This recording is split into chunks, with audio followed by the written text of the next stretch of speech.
Well, good morning and welcome to the Gathering Church. My name is John Mark Redwine. I'm the lead pastor, and it's so good to be with you here today.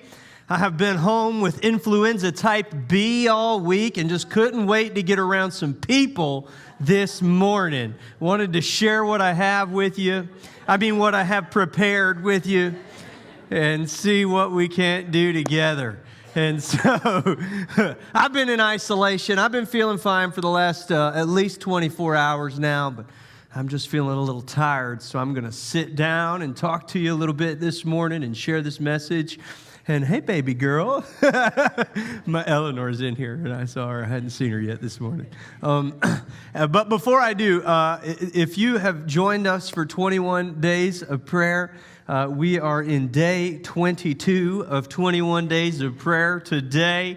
And so if you were on that prayer journey with us, thank you so much for partnering with us and committing to it with us. If you did 21 days of a fast with us this year, you did it. Congratulations. I hope that it blessed you. And yeah, give yourself a hand. Come on. It's hard.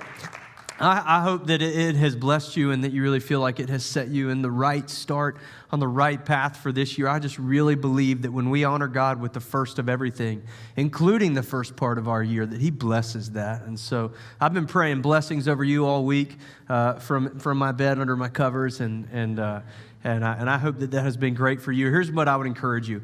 If you have been in a habit of prayer for the last 21 days, it takes 21 days to develop a new habit. And so what I would encourage you, that if you have, for the first time, committed to 21 full days of prayer, don't stop there. That keep going on day 22 and 23 and 24 and on. And I believe that if you will commit not just to a season of prayer, but to a lifetime of prayer, give this year to God in prayer every day. Meet Him in that place and pursue Him in that moment, that your life will be changed completely. I believe prayer changes everything. And that when we pray first and we make it just a central part of our lives, that our entire world shifts and changes. And so that's my prayer for you, is that day 22 continues what you started on day 1 of 21 days of prayer. Next week, we're starting a brand new series, and I'm really excited about it. We've called the series Switchbacks. Now, if you like whoa, that was kind of cool. The dramatic effect, switchbacks.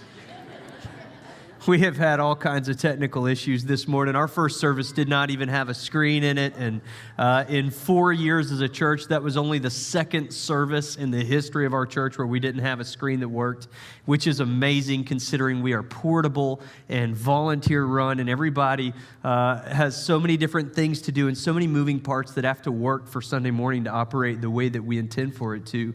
It is amazing that that's only the second time that has happened. And so our production team has worked so hard this morning to make this worship experience incredible. Thank you guys so much for all the work you do. We appreciate you. You are serving in your purpose and doing it well, and we just honor you. But so this series, Switchbacks, the idea is I love to hike, but I do not like to hike uphill. And so for me, the ideal hiking trail is one in Florida, or there was one. I grew up in Charleston, South Carolina, and we had one called the Palmetto Trail, and it was just the flattest stretch of land. You could see the whole 200 miles of trail in front of you. And for me, I love hiking, but man, when I get on a trail and it starts to make those switchbacks up the mountain, if you don't hike, a switchback is when a hill is so steep that to walk straight up it would end your life. And so you have to go back and forth and work your way up this thing, and it feels like you're not making any progress, and it feels like your heart is going to explode out of your chest, and it feels like it is not really getting you anywhere. But at the end of those switchbacks is always the greatest payoff. It's always the best view. It's always the greatest feeling of euphoria that you have done something difficult. And so really in this series, what we're going to do is 4 different character studies.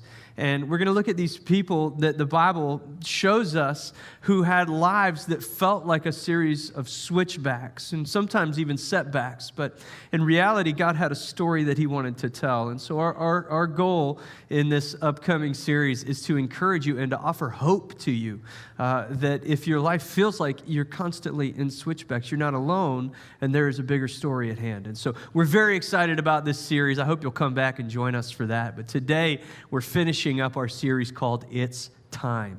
And this series has just been designed to get us moving. It has really been about ending New Year's resolutions, because New Year's resolutions do not work, people. I'm telling you. New Year's resolutions are a tradition that we have to get our hopes high so that we can be very disappointed by January 5th when we have already eaten the entire box of Girl Scout cookies and the whole thing has failed.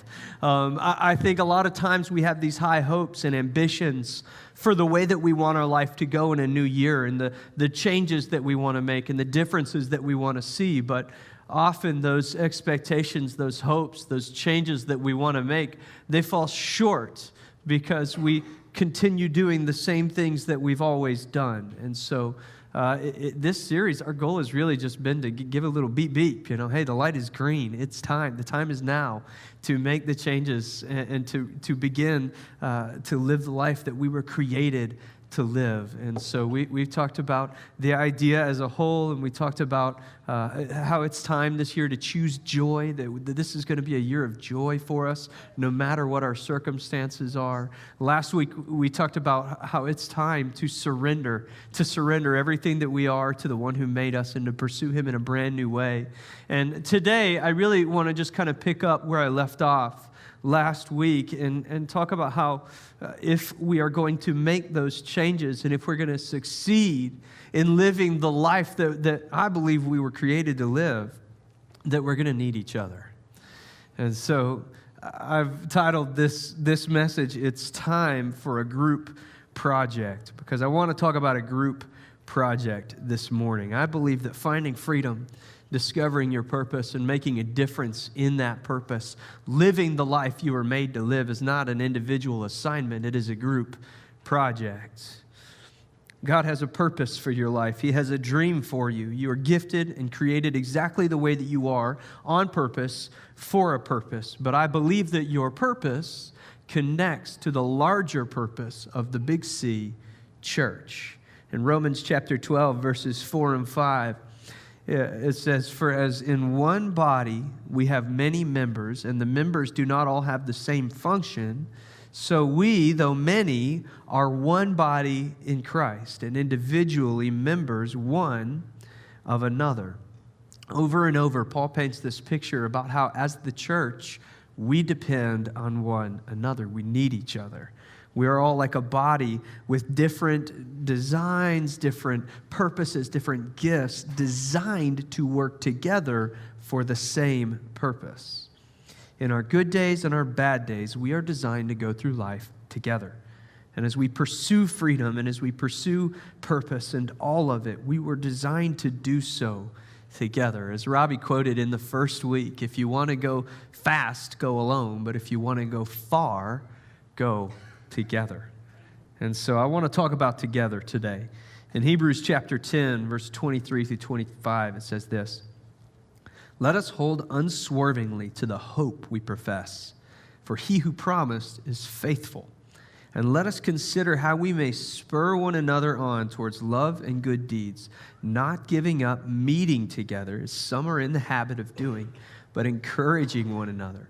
And all the more as you see the day approaching. It's important for us to keep our eyes fixed on the one who has called us, to keep moving closer to him, to keep pursuing him, to pursue relationship with him, to surrender ourselves completely to him. And as we do so, it's important for us to look to our left and to our right and see who we are bringing closer to him with us. How do we spur one another on? How do we cheer one another on? How do we link arms and go forward in this journey together? And then he says, interestingly, don't give up on together.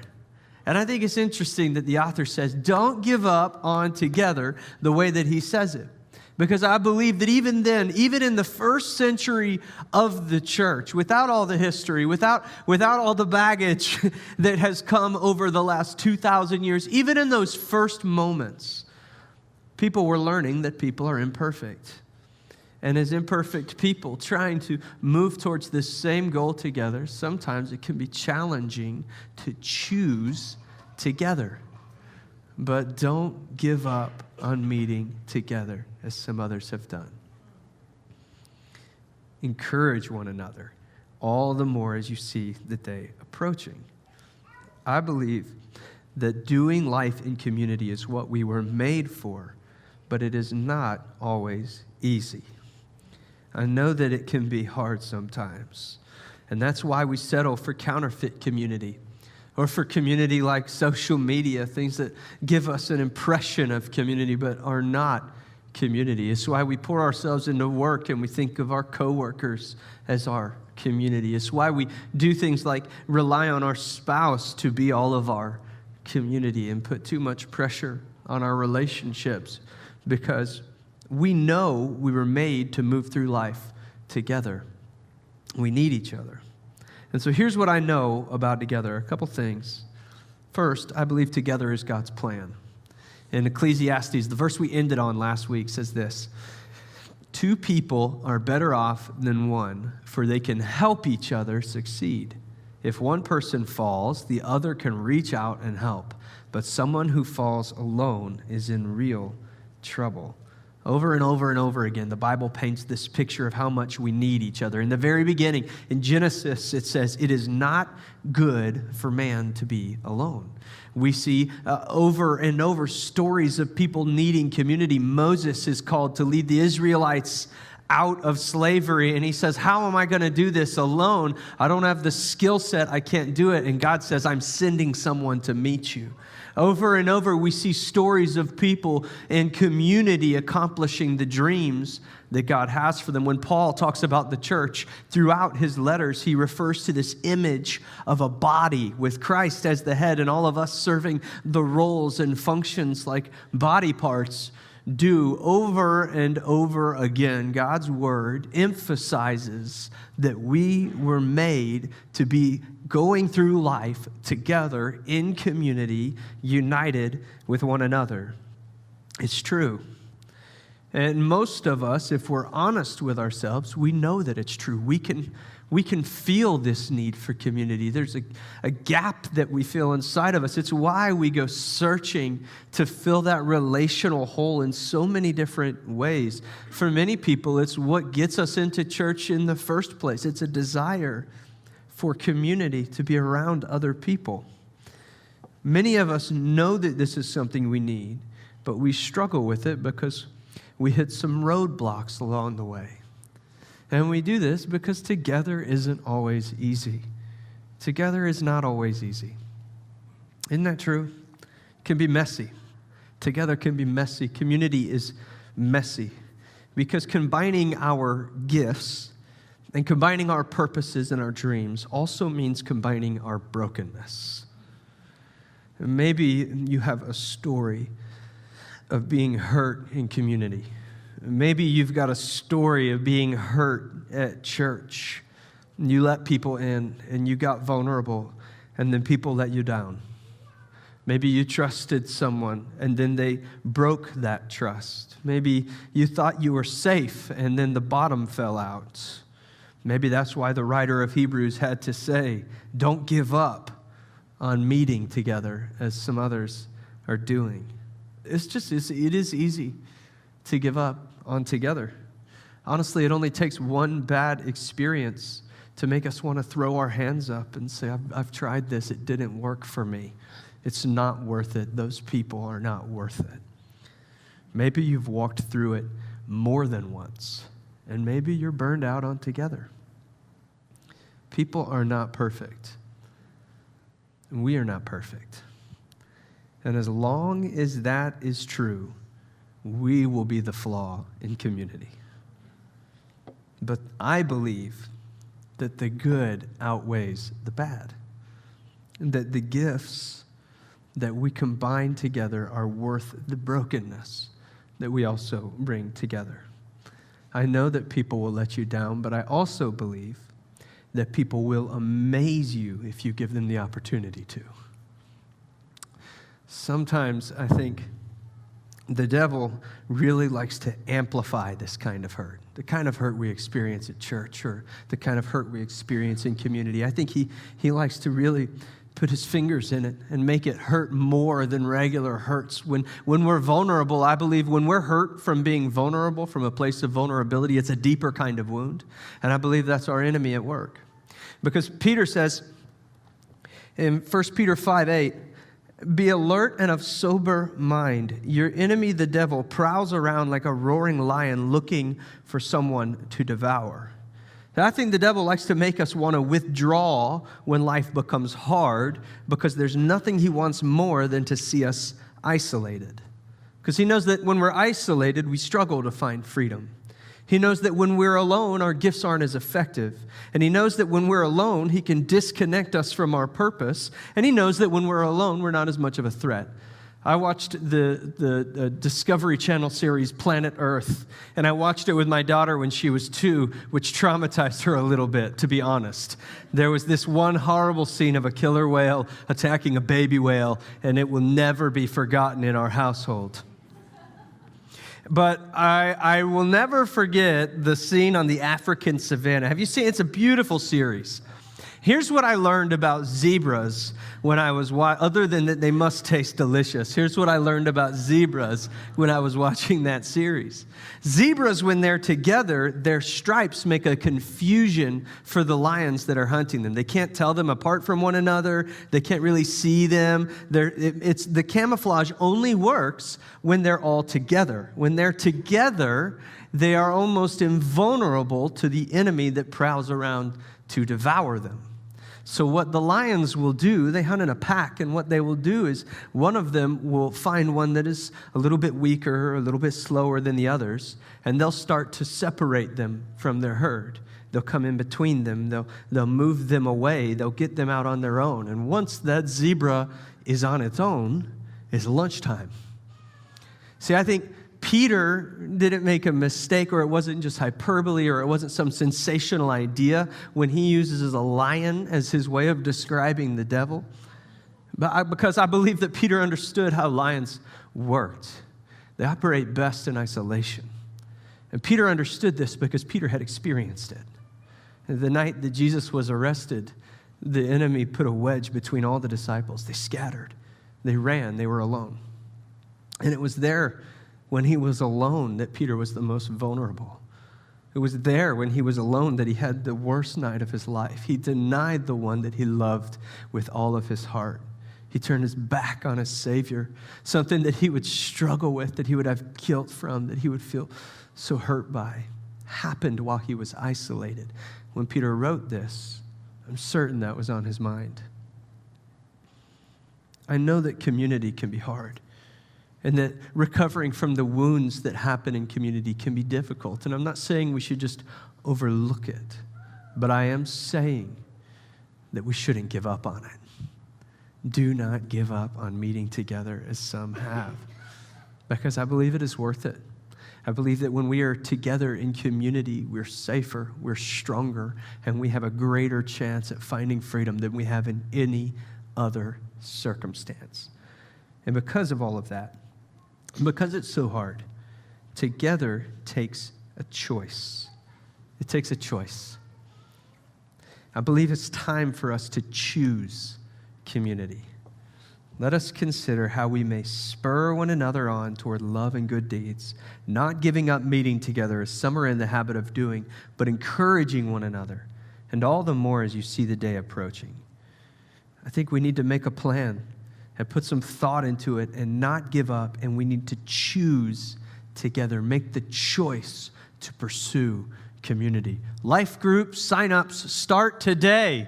It's almost like we planned it this way. What a great coincidence that we have a way you can do this today, right now. You can go online and look at this list of life groups and choose one that fits for you and sign up for it. We've got groups meeting almost every night of the week on every side of town. Honestly, the topic or subject matter of the group is not as important as you think it is. It is the people that you need. The people and the relationships are what we are looking for. So just join one, join two, and then pick the one you like the best and drop the other one. Just pick one and commit to it. Move your life around to accommodate it. Go whenever you feel like you don't want to go. Still go. Engage in that community. Make a choice to be in that community. You can go to life group every week and never have community. You've got to make a choice to engage in it, to let your walls down, to get vulnerable, to allow people to see who you really are and to speak life into you. And then you've got to make the choice to speak life into others and to engage. Get somebody's phone number and call them up and take your friendship beyond 90 minutes once a week, because that's what it requires. Build a friendship. Make a choice to engage community. Make the choice to go to life group and make the choice to join the dream team. I was once having a conversation with someone who was transitioning out of our church. You know, sometimes sometimes we have a conversation with people to help them find a place that fits better. Here's what I know, that the local church is the hope of the world. I do not believe that the gathering church is the hope of the world. See, we just believe in the church. And we honestly, what we want for you is for you to be a thriving part of the local church. And sometimes we're not the right fit. And so I'll have these conversations where I'll sit down with people, and I have a lot of other friends who pastor churches in our city that are incredible pastors, and we'll try to find the right fit for them. And I was having one of those conversations. You never really know what's going to come out of it, but we were having one of those conversations, and they told me, it seems to me like you guys talk about community a lot, but my problem with it is that the only people that really have community are people who are either in life groups or on the dream team. And I said, you're right. That's very true. Here's what I want you to understand, is that you coming in and sitting in here once a week and listening to me talk to you is not community. Being in a crowded room is not having community. Community is something that happens face to face. It doesn't happen in rows. It happens in circles. And it happens on the dream team. It happens on the dream team because when you engage in your purpose, when you link arms with a mission, one singular mission with other people, you build community with those people. Camaraderie happens. It always does. And some of our closest communities in our church are our dream teams. And so, yes, you will see the people in our dream teams operating together and functioning in community. But the good news is it's not a closed community. It's open. And we're always want more people to be a part of it. There's never an area that's too full. We want people to join the dream team and serve, not so that those areas can have the right amount of volunteers, but so that people can engage in their purpose, so that people can be a part of the mission of the local church, which is what we were made to do, and so that people can build deeper community by doing the mission of the local church together. That's what it is about. It's what we do. And I believe that if you will make the choice to go to a life group and commit to it, or to join a dream team and commit to it and look at people in the eyes and ask them questions and listen to their responses and follow up on those questions. Those are my secrets. I'm not good at making friends. And so I came up with a strategy, and that's my strategy. I ask people questions. I look them in the eyes. I listen to their answers. I follow up. It works. Try it. If I've done that to you, now you know I did have a plan. Doesn't make it less real. I still care about you. I believe it's important for us to choose community. And so it's time to choose together. We need together. I want to turn our attention for the next couple of minutes to the life of King David, because King David was described as a man after God's own heart. But do you know, I believe that he got there by having the right people in his life throughout his life. That he's a product of community, like most good people are. And so I want to look at 3 different people in David's life that made him who he was and walked him towards the potential that God gave him. David's life shows us why we need each other. And the first thing that I want us to see is that in community, we call out the best in each other. We call out the best in each other. In the beginning of David's story, he is at the very bottom of the totem pole. He is the 8th child out of 8. Where are my youngest children's at? Youngest children's are a unique breed because they had to fight for everything that they have. Every hand-me-down item of clothing that they got was well fought for and earned. My wife, Rael, is the 4th child of 4, the youngest child, and she is the greatest defender of fairness you have ever met in your whole life. When a dessert is being sliced, Rael is there to study with a tape measure to make sure that every person is getting an even slice. She had to fight for it. And David was the 8th of 8. There was not a lot of things for him to look forward in life as the 8th son of 8. He wasn't getting a lot of inheritance. He really wasn't sure kind of what his future looked like. In fact, his dad even forgot about him. And parents, listen, we got to give Jesse some grace for forgetting about the 8th of 8, right? Because I forget kids' names all the time, and it can be easy to do. And so Samuel, a famous prophet, comes to town, and he says that God has told him that one of Jesse's sons is going to be the next king of Israel. So Jesse gets all 7 of them and just puts them out in front of him and says, here they are, all 7 of them, check them out. And Samuel's like, but God says that it's not any of these. Are you sure you don't have any more? And he goes, I don't think I have. David, I do. Yeah, he's out with the sheep. Just a minute. Forgets about him. David comes, and he comes before Samuel, and Samuel at first he says, are you sure, God? Is this the one? And God says, yes, this is him. This is the one. And so in 1 Samuel 16, 12 through 13, Samuel speaks life over David. It says, then the Lord said, rise and anoint him. This is the one. So Samuel took the horn of oil and anointed him in the presence of his brothers. And from that day on, the Spirit of the Lord came powerfully upon David in the presence of all of his older brothers and his father and a lot of other people, most likely. Samuel anoints him and says, the favor of God is on you. He speaks life over him. You need somebody in your life to call out the best in you and to speak life over you. You need a mentor or a leader or someone who can see in you what you can't always see in yourself. When I was 14 years old, I was on a church bus coming back from a winter weekend like the one that our students were on this past week. My student pastor, Andy Wood, sat down in front of me and said, John Mark, I want you to know that I see the hand of God on your life. I see the gift of leadership in you. And I believe that God is going to call you into ministry one day, and he's going to do great things through you. And as a 14-year-old, my response was, no, thank you. Thanks, but no thanks, Andy. You're out of your mind. That's not for me. But 10 years later, I moved to California to be a church planning intern and student director at the church that Andy had planted in San Jose. When I felt the call to start this church, the very first person that I met with was Andy Wood. And he said to me, John Mark, I see this in you. And I affirm the calling that God's placed on your heart. It's there. He's placed it in you. I saw it 10 years ago. I see it today. I'm with you, and I'm for you. And there have been days since then where I wanted to quit. And I thought, you know what?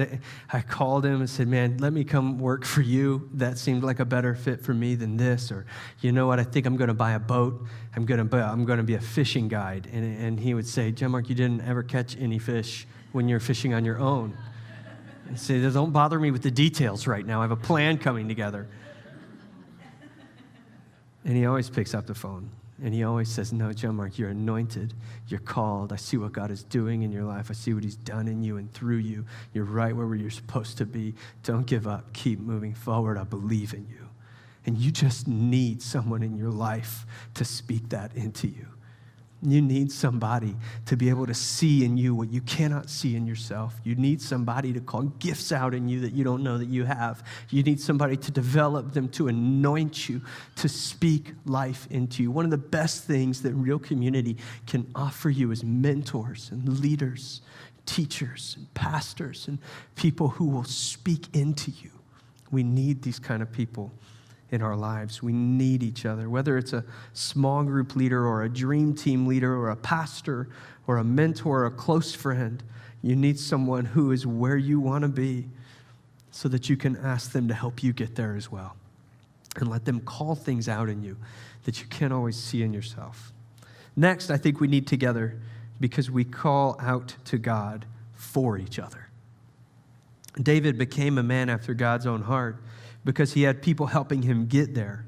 And if we want to step into our purpose and live the best version of this life, we need people who are calling out to God on our behalf. I said this in the second week of 21 Days of Prayer. I believe that prayers of intercession are some of the most powerful things we can do for one another. And you need people that are both praying for you and that are praying over you and that are coming along next to you when you don't have the words to pray yourself. David had a friend named Jonathan who was closer than a brother. And there's a huge backstory here, but here's the Cliff Notes. When David was anointed king, there was already a king, and that was a bit of a problem. David was very honoring to this king, King Saul. He fought in his army. He became its leader. He won many battles for King Saul. He would even come and play his harp for Saul to help him when he was feeling overwhelmed or having anxiety attacks, or it says tormented by demons. But eventually, Saul became bitter at the anointing that David had on his life and decided to kill him. And Saul's son Jonathan was David's best friend and helped him get through this season. In 1 Samuel 23, verse 15, it says, while David was at Oresh in the desert of Ziph, he learned that Saul had come out to take his life. And Saul's son Jonathan went to David at Horesh and helped him find strength in God. When David was running and afraid and didn't know where to turn, Jonathan showed up and helped him find strength in God. There are going to be days when you feel like you are absolutely in a corner on the run with nowhere else to turn. And in those moments, you need someone to help you find strength in God. Moses had his brother Aaron and his friend Joshua. There's this crazy story in the Bible in Exodus chapter 17 where Joshua is leading the army of Israelites in a battle. And as long as Moses' arms are up, praising God, they are winning. But when he puts them down, they start to lose. So when he gets too tired to hold up his arms anymore, Aaron and a guy named Hur show up and hold them up for him. There are going to be battles that you have to fight in this life that you can only win by keeping your arms raised in praise to our God. But in those seasons, it will become harder and harder for you to keep your arms raised on your own. So who is your Aaron? And who is your Hur? And who is going to go before God on your behalf? And who is going to hold your arms up so that you can keep praising when you don't feel like you can anymore? And who is going to go before him with you and beside you? You need a community of people in your life that are willing to come next to you and beside you in the moments when you need it the most. When we went through Dagny's diagnosis with diabetes type 1 this summer, for 6 weeks, we could not hold our own arms up. But we did not have to because our people were there, bringing us meals, preaching on Sundays, caring for our family in every way that they could. I do not know how we would have gotten through that season without this church. If you've been going through life on your own, you do not have to any longer. It's time. It's time for together. It's time for community. Finally, David became who he was because he had a voice of unwavering truth in his life. Number 3, we call out the truth to each other. The Old Testament and human history is full of people making bad choices. There's a lot of men who start out well and finish very poorly. Power, privilege, and time corrupt their character. David could have been one of them. After many years of ruling well and being a man after God's own heart, David made a really bad choice. Series of choices. He slept with another man's wife, and then he used his power to have that man placed on the front line of the battlefield, ensuring he would never return home. And David did this, and then he lived in denial about how wrong it was. There's a lot of stories that go that way in the Bible. There's stories of kings that were good kings, and then something happened along the way, and they became corrupted, and their lives ended in turmoil and distress, and it took their people into a place of turmoil and distress and pain. And David was on that path, but he had someone in his life named Nathan. Nathan was the prophet of Israel at the time. God spoke through Nathan. And Nathan came to David, and he told him a story about a man who stole something valuable. He stole a lamb from a man, and that lamb that he stole it from was the only thing that man had, but he took it. And then he killed the man so that he could keep it. And David hears this story, and he gets furious. He says, that person should be punished at once. Bring me that man. Who is that man? And Nathan says, David, you are that man. And his eyes are opened. All of a sudden, he can see the hurt that he's caused and the pain that he's caused. And because he had someone who was willing to speak the truth into his life, even when he didn't want to hear it, we get the words of Psalm 51. Have mercy on me, O God, according to your unfailing love, according to your great compassion. Blot out my transgressions. Wash away all my iniquity. Cleanse me from my sin. One of the most powerful books of the whole Bible. And David had to live in the consequences of his choices, but he still finished his race well. God honored him. He finished as a man after God's own heart.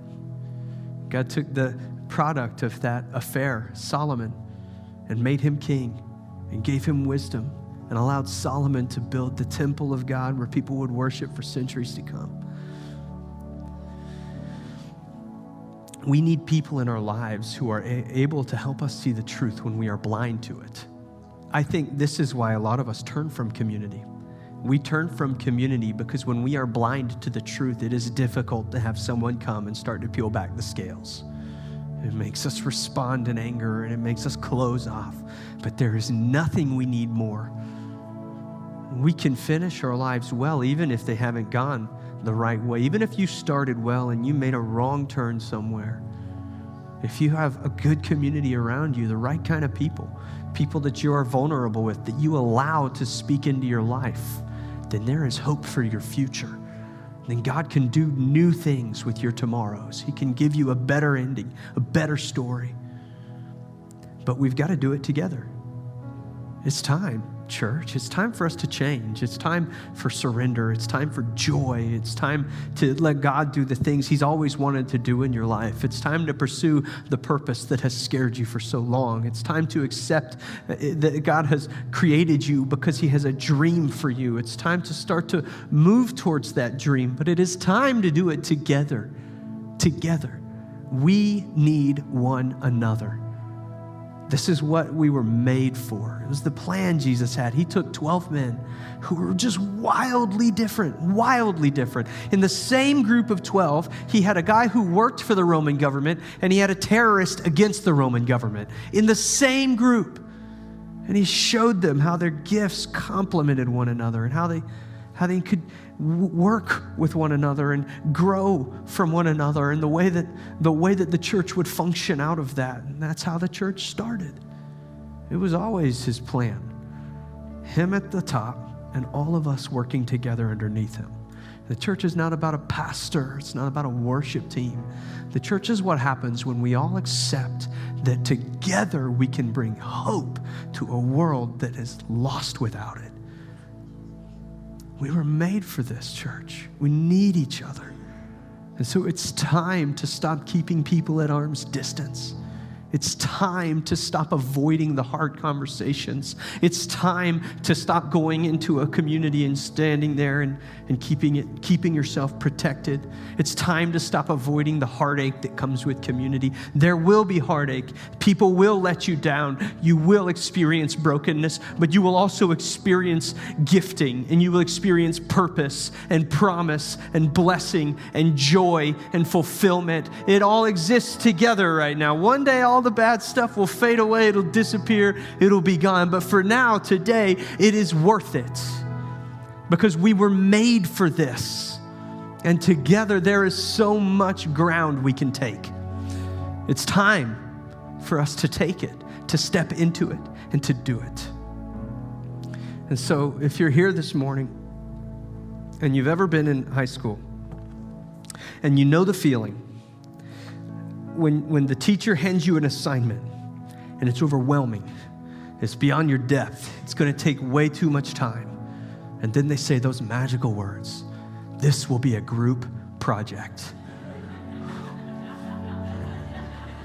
Yes, Jesus. And suddenly the burden is lifted. You get to share it. Listen, this is a group project. You get to share the burden. You don't have to do it on your own. You don't have to figure it out by yourself. You don't have to find freedom alone. You don't have to discover your purpose alone. You don't have to make a difference alone. It's a group project. Let somebody share it with you. If you're in here this morning and you've spent your whole life pursuing fake community or not letting people in, or maybe it's just been a long time and you're still holding on to that hurt, I want to give you the opportunity to make a change. Everyone in here, every head bowed, every eye closed. If you haven't got a relationship with Jesus, this is where we start. He's the beginning of real community. And say this prayer with me, and together, we'll take our next steps. Father, I thank you for making us to go through this life together, for giving us a way, Father, to put our gifts together, to put our dreams together, our talents together. Father, forgive me for trying to do it on my own. Forgive me for every mistake, every sin I've made along the way. I believe in you.